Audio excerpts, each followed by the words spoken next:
दोस्तों, आज हम आपको कनक भवन के बारे में बताने जा रहे हैं। यह भवन अयोध्या में स्थित है और सूर्य की पहली किरण पड़ते ही यह भवन सोने के समान चमकने लगता है।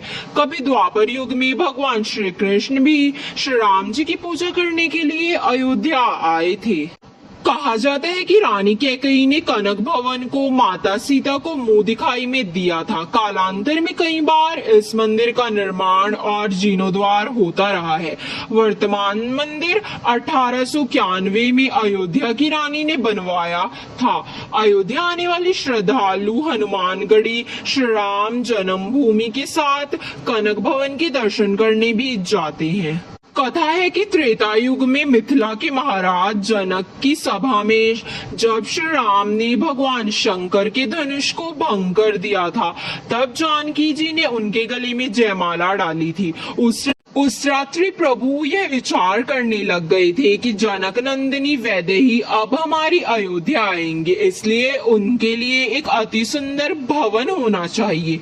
कथा है कि जिस क्षण भगवान के मन में यह विचार उत्पन्न हुआ, उसी क्षण अयोध्या में महारानी कैकेयी को स्वप्न में साकेत धाम वाला दिव्य कनक भवन दिखाई पड़ा। महारानी कैकेयी ने महाराज दशरथ से स्वप्न में दिखे कनक भवन की प्राकृतिक अयोध्या में बनाने की इच्छा व्यक्त की।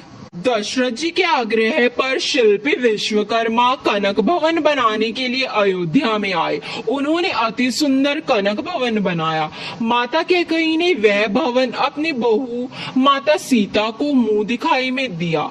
विवाह के बाद श्री राम और माता सीता इसी भवन में रहने लगे।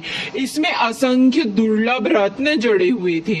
आज से लगभग 2000 वर्ष पूर्व सम्राट विक्रमादित्य ने इसका जीर्णोद्धार करवाकर सीताराम के युगल विग्रहों को पुनः वहां प्रतिष्ठित कर दिया था। महाराज विक्रमादित्य द्वारा बनवाया गया विशाल कनक भवन 1000 वर्ष तक ज्यों का त्यों बना रहा। बीच बीच में उसकी मरम्मत होती रही। इसके जीर्णोद्धार की दूसरी सहस्ताब्दियों में अयोध्या पर अनेक बार यवनों का आक्रमण हुआ, जिसमें लगभग सभी प्रमुख देव स्थान क्षतिग्रस्त हुए। कनक भवन भी तोड़ा गया था। माना जाता है कि द्वापर युग में श्री कृष्ण अपनी पटरानी महारानी रुक्मणी सहित जब अयोध्या आए, तब तक कनक भवन टूट फूट कर एक ऊंचा टीला बन चुका था। भगवान श्री कृष्ण ने उस टीले पर परमानंद का अनुभव किया। उन्होंने अपनी दिव्य दृष्टि से यह जान लिया था कि इसी स्थान पर कनक भवन स्थापित था। योगेश्वर श्री कृष्ण ने अपने योग बल द्वारा उस टीले से श्री राम और माता सीता के प्राचीन विग्रहों को प्राप्त कर वहां पर स्थापित कर दिया। दोनों विग्रह अनुपम और विलक्षण हैं। इनका दर्शन करते ही लोग मंत्रमुग्ध हो जाते हैं और वास्तव में कनक भवन माता सीता और श्री राम का अनंतपुर है।